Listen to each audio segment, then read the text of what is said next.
Bismillah. Casharkeena maanta wuxuu ku saabsan yahay scientific notation qormo science af Soomaaliga. Casharkan wuxuu ka mid yahay casharadii aan dhigaynay ee chapterka 4 ee decimalska ah. Casharkani wuxuu soo dhex galay casharadii aan wadnay dhammaantood taxa ahaa ee ku saabsanaa decimalska iyo operationada. Nambarada decimalska iyo sida ula shaqeeyaan operationada oo ay ka tahay isugeynta. Operation waxaan ka wadaa isugeynta, kala goynta, isku dhufashada iyo oo ay noo dhinayd inaan ku darno qaybinta sida decimalka la isugu qaybiyo. Casharkan wuxuu ka soo hormaray qaybintii. Muhiim ah marka waxaa isweydiin lahaa marka muhiimadda uu leeyahay. Muhiimadda wuxuu leeyahay waa hab fududeynaya in afartan operation nambarada aad iyo aad iyo aad u yaryar in loo qoro scientific notation ama kuwa aad iyo aad u waaweyn in loo qoro scientific notation markaana lagu isticmaali karo operationadii oo ah ayagoo qormo science u qoran in la isku dari karo, la kala goon karo, la isku dhufan karo, la isu qaybin karo. Halkan waxaan ku xusi doonaa sida buugga aan ka dareemayo laba keliya oo ah labada ugu fudud oo midna ay tahay isku dhufashada midna ay tahay isu qaybinta ayaa buuggani xusi doona. Haddaba qaabkee ayaa loo baahan yahay marka nambarka maxaa loo baahan yahay in nambarka qormo science loo baro? Waxaa loo baahan yahay arrimahan inaynu fahanno shardiga ah. Kow, nambarka waa in nambarka loo qoro qormo science waa inuu dhexeeya 1 iyo 10. Ugu yaraanna 1 inuu yahay 10na ka yaryahay. Waa shardiga koowaad. Shardiga labaad, nambarkaasaad qortay waa inaad ku dhufataa 10 jibaaran. Sida 10 lagu dhuftay jibaarka ma naqaan. Jibaarka saan ku helaynaa waa marka. Inta waxa ay ka taagan tahay waa inta tallaabo ee dhibicdu socotay. Ay ka taagan tahay. Dhibicdu maxay ka socon kadhaa? Dhibicdu waxay ka socon kadhaa midig bay ka imaan kadhaa. Waxaan tirinaynaa marka inta tallaabo midig ee dhibicdu ku timid nambar u dhaxeeya 1 iyo 10. Sidaas si lamid ah dhibicdu waxay ka imaan kadhaa dhanka bidix. Waxaan tirinaynaa dhibicdu intay bidix ka soo socotay tallaabo oo ay ku timid nambar u dhaxeeya 1 iyo 10. Waxaan ku arki doonaa dhammaan tusaalayaasha ku arki doonaa. Waxaan gelaynaa marka shuruudahaas anagu inaan dusha ka sii haynaa la rabaa. Waxaan gelaynaa marka example-keena tusaalaheena ugu horeeya. Example-keena ugu horeeya. Waxaan la siiyay nambarkan. Waxaan la siiyay number ka oranaya 3 waa koma arintaas ma dhibic 4 6 eber eber eber. Xisaabta koma laguma isticmaalo period baan dhahnaa.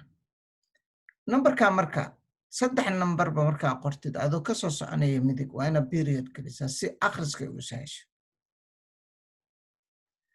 Nambarka marka dhibicdu xagee taallaa marka inaynu ogaano nambarkan waa number integer ah.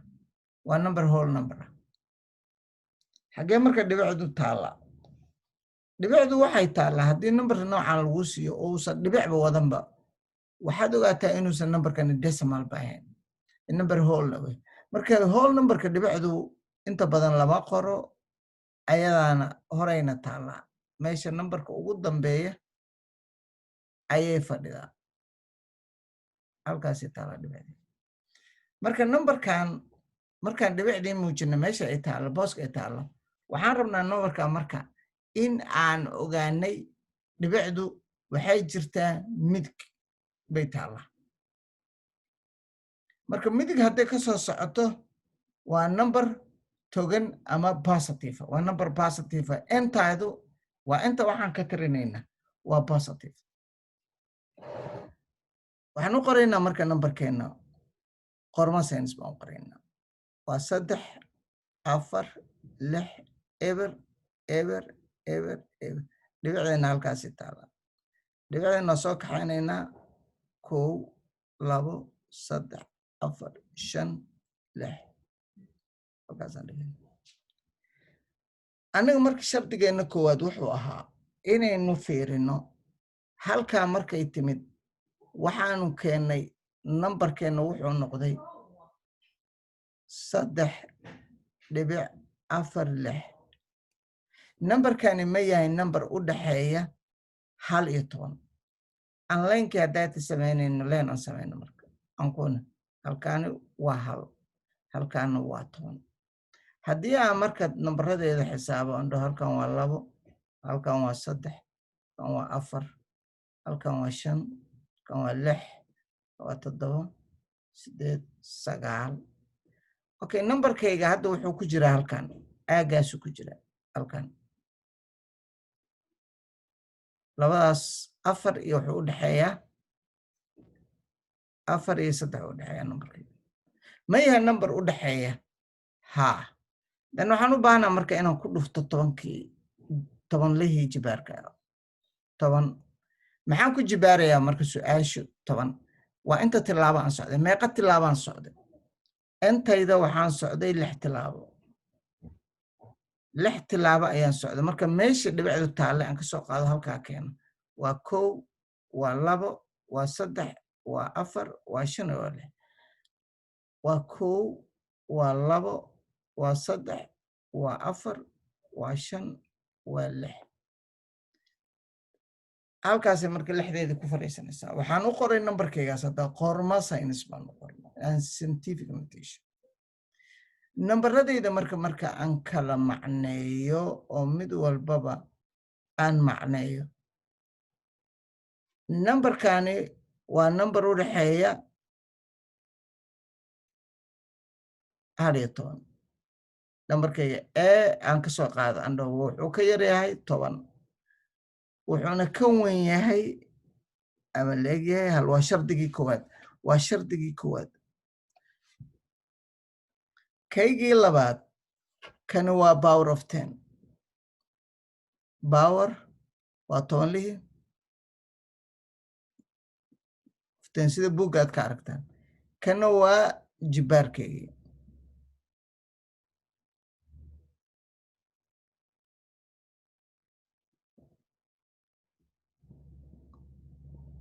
jibaar halkaa marka waxaan ku baranaynaa sida loogu qori karo numberada qorma science kana waa togane ama waa positive number waxaan gelaynaa marka tusaalaheena labaad oo asna aan ku baranayno tusaalaheena koowaad buu kaasi ahaa example 2 baan halka ku qaranaynaa marka example 2 wuxuuna barayaa sida aan u qorayno numberka didmada ama negative-ka ayaanu qoraynaa oo u soo noqonaynaa dhowr tusaalayaal iyo exercise-yo waa u soo noqonaynaa laakiin waxaan rabnaa inaan israacino labada number tusaaleena nabaad numberka wuxuuna siinayaa waa eber dhibic eber 3 4 iyo 5 numberkeenan wuu ka yar yahay number u dhaxeeya hal wuu ka yar yahay okay anaga shardigeennana muxuu ahaa waa inaan numberkeena kow shardigeena waa inaan ka dhignaa number u dhaxeeya 1 iyo 10 haddaba marka waxaan u baahannahay inaynu dhibicdeena soo dhaqaajino oo keeno meel uu numberkani ku noqonaya number u dhaxeeya 1 iyo 10 waxaan dhahaynaa marka wuxuu noqonayaa sidaas haddaan dhahno waa eber dhibic eber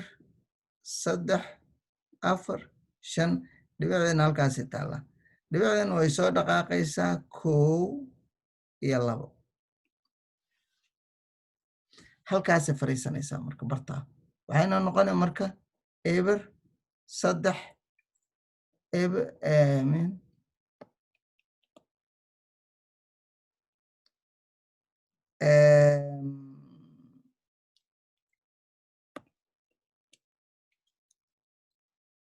waxay noqonaysaa 3.45 waayahay meeqa tilaabaan qaaday marka waxaan qaaday 1 oo mara iyo 2 halkaasi fadhiista haddaan ka sii wado oo dhibicdeedu sii socoto oo dhibicdeeda geeyo 3 4 iyo 5 dhexdooda waxaa soo baxaya 34.5 waana nambarka weyn 10 laygama rabo nambarkaygu markasta dhibicdeeda waxaan fariisinayaa nambar u dhaxeeya 1 iyo 10 xataa 10 waa inuu ka yari 10 xataa kuma jirto nambarka su-aasha marka taalla waxay tahay nambarkaygu wuxuu ka yimid dhanka bidix left ayuu ka yimid sidii caadiga ahaydba waxaan ku dhufanayaa 10kii 10kaasi mar walba waa wax joogtaa waxaa su-aasha tahay bidix markuu ka yimaado ama diidmadu ka yimaado waa negative waa qoray negativeka meeqa tilaabuu socday 2 socday waxay ka soo dhaqaaqday dhibicdu meesha taale ee dhibic eber 3 bay ahayd halkaasay fadhiisatay marka waa 1 iyo 2 dhibicdu bartaasi fadhi marka 2 tilaabo ayuu bidix ka soo qaaday halkaa marka waxaan ku hayaa sida nambarka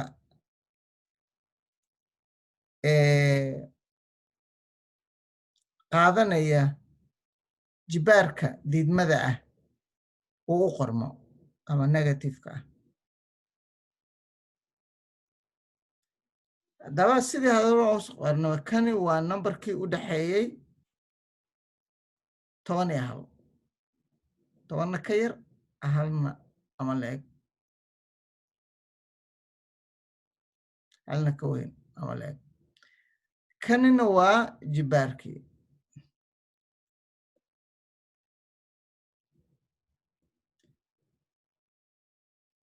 maxaan isku qabanaa marka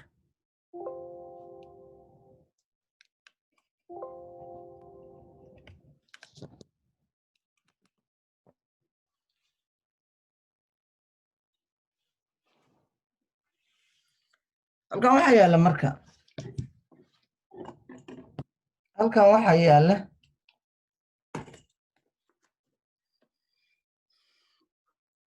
kana waa power of 10 power oo jibaarkii 10 lahaa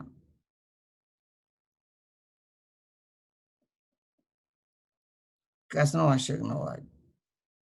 exponentigii way ama jibaarkii haddaba waxaan aragnay 2 example oo ah number ka yar hal sida 0.345 loogu qoro qormo saynis iyo waxaan aragnay number whole ah ama integer ah sida loogu qoro sida 30,460,000 sida loogu qoro qormo saynis ama scientific notation hadda marka waxaan galaynaa qaybo ka mida tusaalayaasheenna oon is leeyahay dhammaantood waa xad loo baahan in qaab laga sameeyo halkan waxaan ku aragnaa nambaro intooda badan wada ah exercise b aan ka soo qaadana qayb ka mida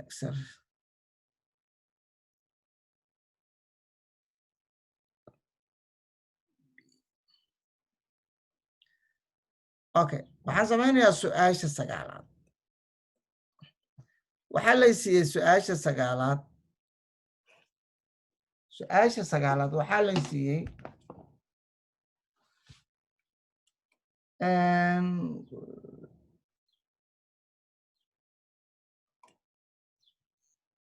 number 9 waa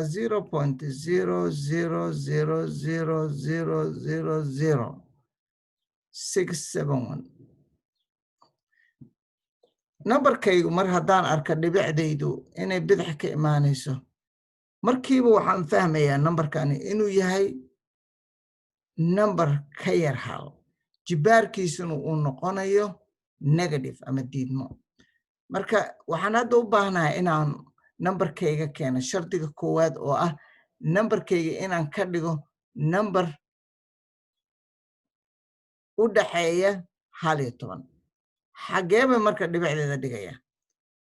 waxaa hayaa 6 7 1 xagee dhigaa dhibicdeeda waxay gelaysaa haddii aan dhibicdeeda geliyo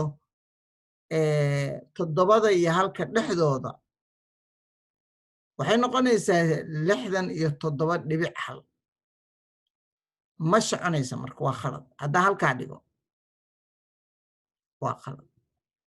sababto waa number ka weyn 10 haddiise aan dhigo dhibicdeeda 6.7 meesha u dhaxaysa haddii aan ka hormariyo 6 halkaa fariisiyana waa khalad sababto waa number ka yar hal kani 10 buu ka weyn yahay waa khalad 10 buu ka weyn yahay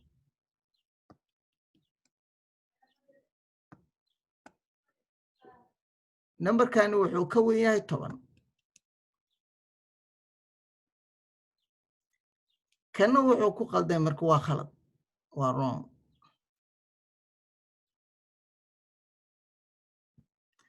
kana wuxuu ka yar yahay hal waa qalad asna marka meesha saxda ah waxa waaye oo saxda kaliya noqonaysa waxay tahay waa inuu fariistaa numberkayga 6.71 kaas ayaa ah sax labada kale waxay ku khalad noqdeen labaduba midna 10 buu ka weyn yahay midna 1 buu ka yahay sababtoo shardiga aniga la ii sheegay ee aan wax ku qabanayaa wuxuu yahay numberkayga inuu yahay number u dhaxeeya 1 iyo 10 markaan markay helay numberkii meeshuu fariisanayo waxaan rabaa tallaabooyinka uu ku imaanayo inta tallaabo dhibicdeeda intay soo dhaqaaqdo bidix ka soo dhaqaaqdo oo ku imaanayso 6.71 intee tallaabo marka waa inaan tiriyaa ayadii marka haddana aan dhahaa eber dhibic aystaas 7 eber iyo 2 number 3 number marka waan socodsiinayaa dhibicdeeda marka kaas ayaa saxa marka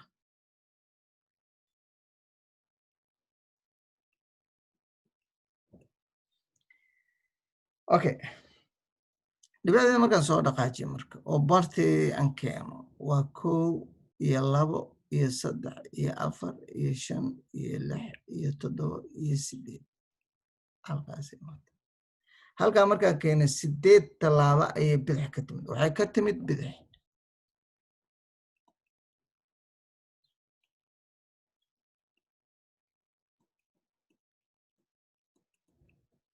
waa dhibicda waxa soconaya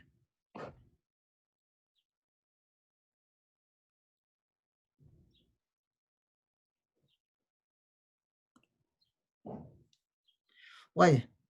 dhibicdaa bidixda ka timid waxay socotay 8 tallaabo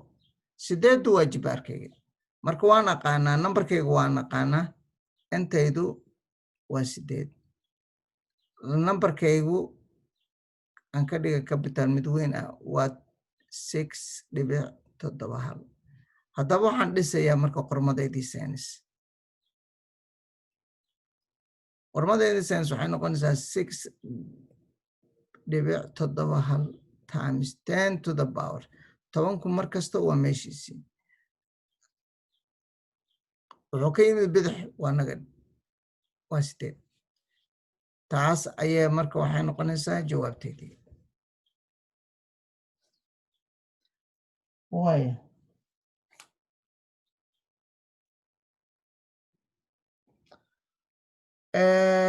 numberkaasu waa mid. waxaan kaloo raacinayaa numberka shanaad.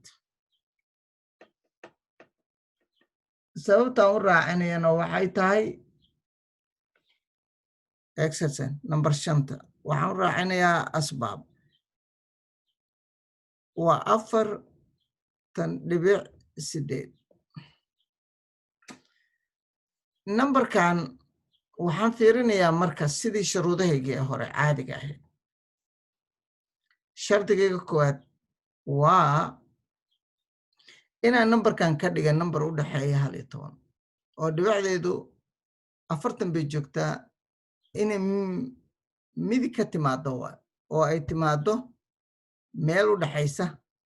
eberka iyo 4.8 booskaasay soo fadhiisatay way soo move garaysay dhibicdeedii halkaanay timid bes midig bay ka timid waa togane waa positive means macnaheedu waxay qaada hal tallaabo waxay noqonaysaa 4.8 lagu dhuftay 10 hal tallaabee qaaday oo midig ka timid.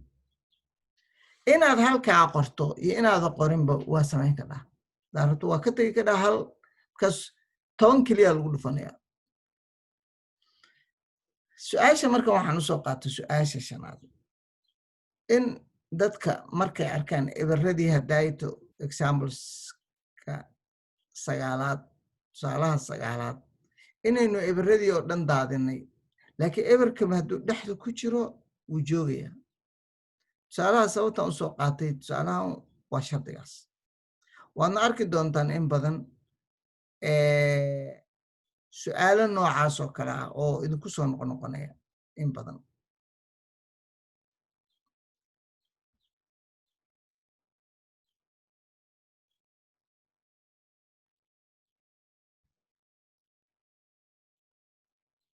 okay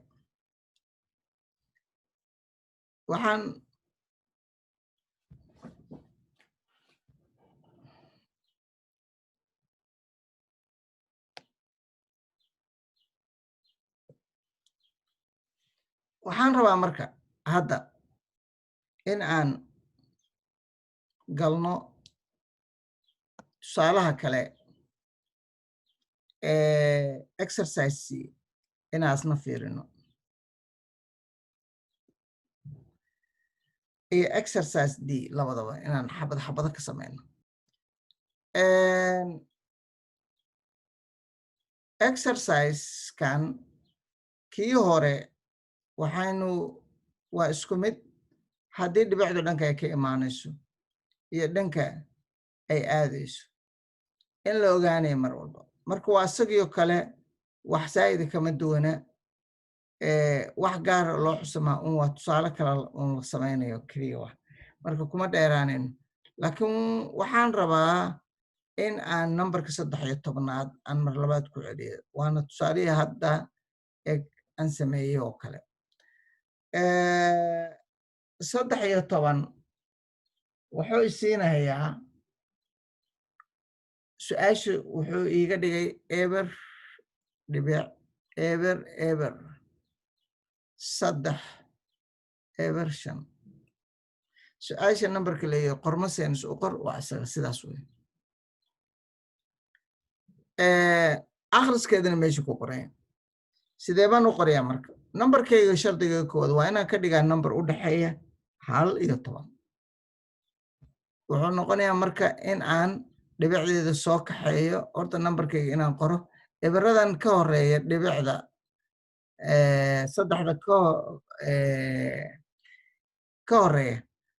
xisaab male numberka horta aan ka dhigayo waa numberkaas. seen uga dhigaya dhibicda waxay fariisanaysaa marka halkaa sababtoo ah 3.5 baa ah number u dhexeeya 1 iyo 10 waayo hadday halkaa timaado oo meeshii hore ay fadhiday oo halkaa ay ka soo dhaqaaqdo imisaa tallaabay halkaa ku timid waxay ku timid 1 iyo 2 bay ku timid halkaasay ku timid marka waxaan ku dhufanayaa shardigayga markasta muxuu ahaa 10 ku dhufo waaya shardiga labaad muxuu yahay marka intaadii ama baawarkaagii ama jibaarkaagii ama exponentigaagii muxuu noqonayaa wuxuu noqonayaa 2 tilaabay dhaqaaqday xagee ka timid bidixay ka timid intaas weeye qaabka qoraalka qormo saynis waayo tusaalahaas waxaan raacinaynaa numberka 19aad 19 wuxuuna leeyahay oon qoraynaa waa 6 eber 2 waxaa raacsan 6 eber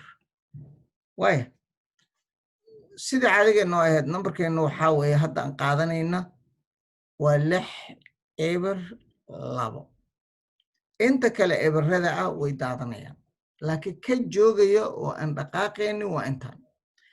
haddaba dhibicdeeda xaggee soo fadhiisanaysaa si aan uga dhiga number u dhaxeeya 1 iyo 10 waxay imaanaysaa meesha u dhaxaysa 6 eberka waxaan ku dhufanayaa 10kaygii haddaba meeqay dhibicdeedu markii hore hadduu numberku yahay number integer ah halkaasuu fadhiisanaya mahoola haddaba halkaa markay ka soo dhaqaaqda dhibicdeeda meeqay tirsanaysaa inay ku timaado meesha u dhaxaysa 6 iyo eber waa 1 iyo 2 iyo 3 iyo 4 iyo 5 iyo 6 iyo 7 iyo 8 8 tilaabo ayay ku imaanaysaa haddaba dhankay ka timid waxay ka timid dhibicdu waa dhibic midig waa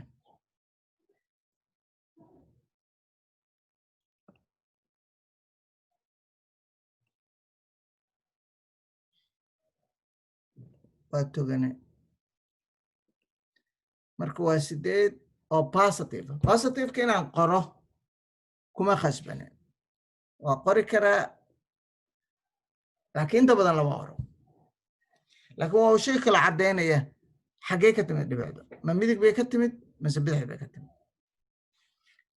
halkan waxaan raacinayaa tusaale asagana qaybta ka mid ah exercise-ka D exercise D maxaa layga rabaa wax kale laygama rabo waa shaqada inteedii badan waa la qabtay waxa keliya oo layga rabaa inaan muujiyo jibaarka meeshan fuulaya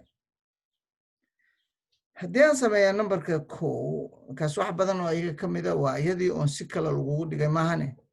ma adka waxaa lay siiyey eber dhibic eber eber 2 6 waxay noqonaysaa baa la yidhi waa 2 dhibic oo numberkayga waa laga dhigay number u dhaxeeya 1 iyo 10 waxaa la iigu dhuftay oo la isiiyey halkaa waxaa la yidhi halkaa maxaa fuulaya waa halkaas baa layga rabaa jibaarkaas meeshaas waxaan gelin lahaa baa layga rabaa bas exponentigii baa layga rabaa ama jibaarkii marka dhibicdeeda markaan tiriyo waxaan ka soo dhaqaaqay halka 1 iyo 2 iyo 3 halkaas soo fadhiisata soo waana ii caddahay boonti waa laygeli waa 3 xagee ka timid marka bidixay ka timid